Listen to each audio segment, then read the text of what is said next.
All right, let's move on to the next question.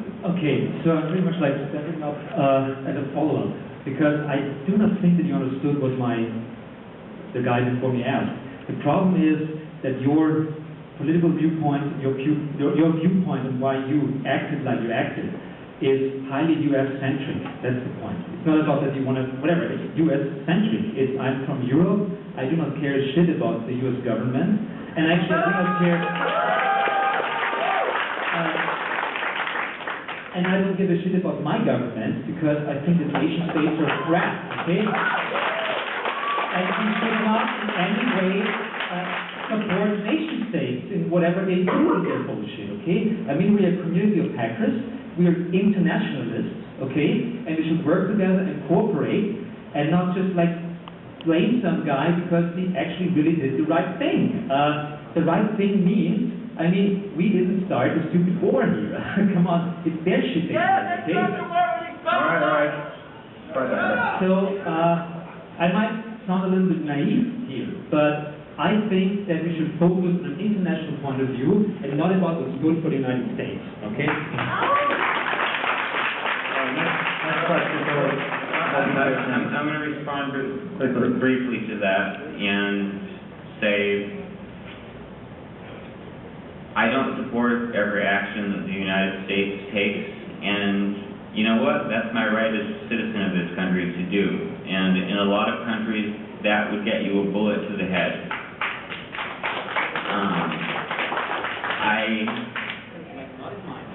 If I seem like I'm focusing on the United States, that might have something to do with the fact that I'm an American citizen, my dad's a dual national, I've lived overseas, but we are sitting in a hotel that is, last time I checked, was located in the United States of America, that has afforded us the opportunity to have this conference, even though a lot of people in the government don't really understand what we're about and somehow see us as a threat. And despite that, we have the freedom to hold this conference, to have talks about things that to the uninformed observer would sound threatening. And that's not something that you get in a lot of places. So I think that that's pretty darn cool to have as an opportunity in this country. Okay, next question. Go ahead. Hi, Adrian. I'm under the impression that you could be culpable if it came back, you know, somehow if they realized that this person was doing it by other means, they would have figured it out eventually, possibly, through other investigations, and then they would have seen the chat log to you, and then you could have been culpable, you know, criminally for this also, it seems to me. Was that a part of your thinking? You know what, I'm not a jurist, I'm not an attorney, I'm not a judge, I don't have the legal background to be able to say whether or not that would have been the case.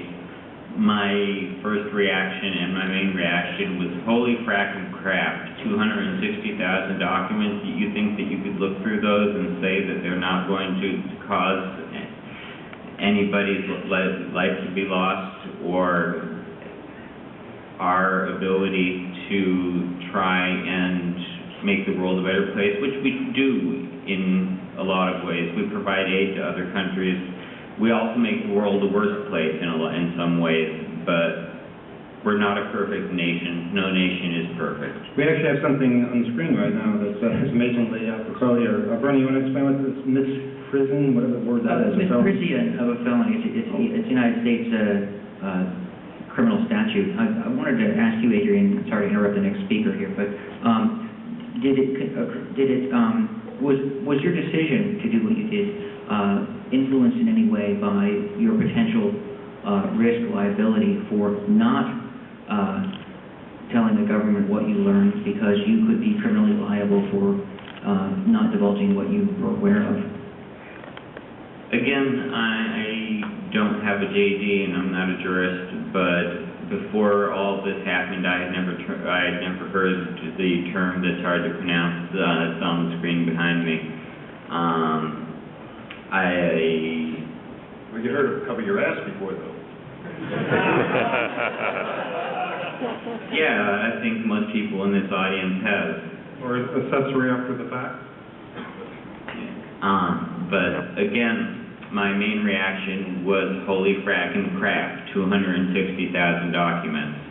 And I think that there's a reason that the keynote yesterday totally ignored that, and that's because that's much harder to get an emotional rise out of the audience when it's easy to say, I'm against murder, who's with me on that? Yeah, no on murder. It's harder to say, I'm for releasing over 250,000 diplomatic documents related to the United States and U.S. citizens. Who's with me?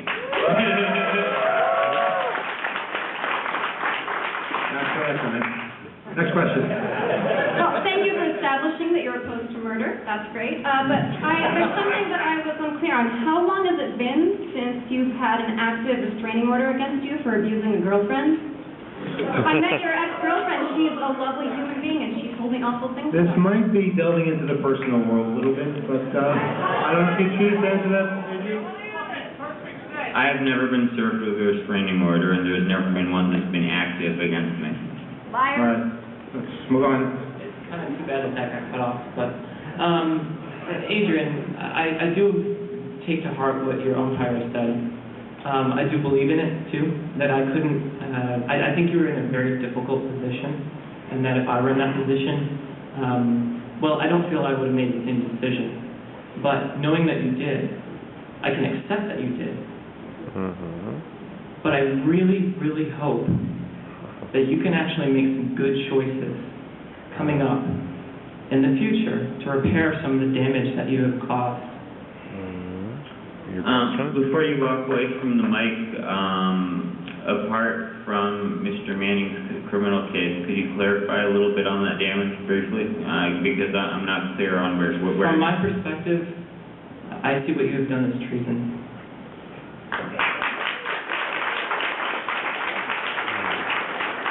All right, next question.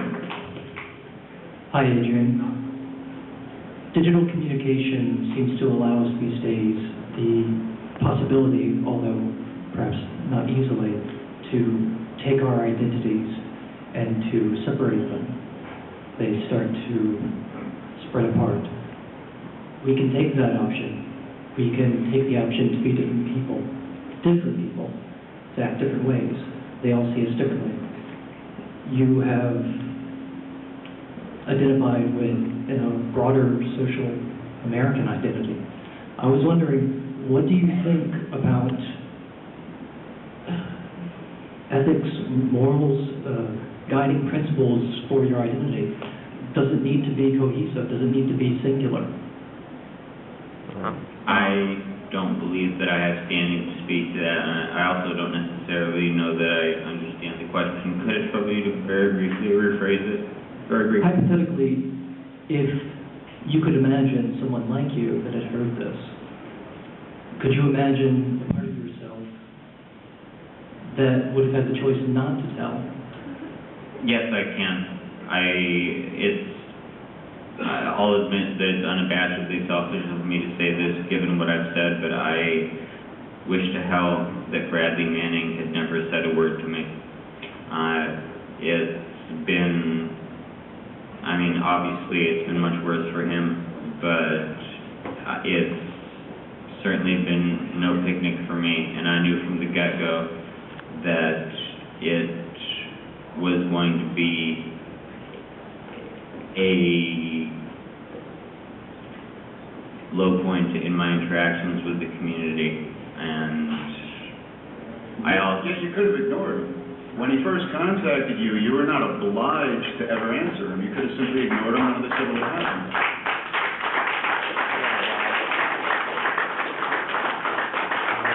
And Mr. Manning could have ignored the diplomatic cables, and he could have ignored the collateral murder video, but he followed his conscience as I did mine.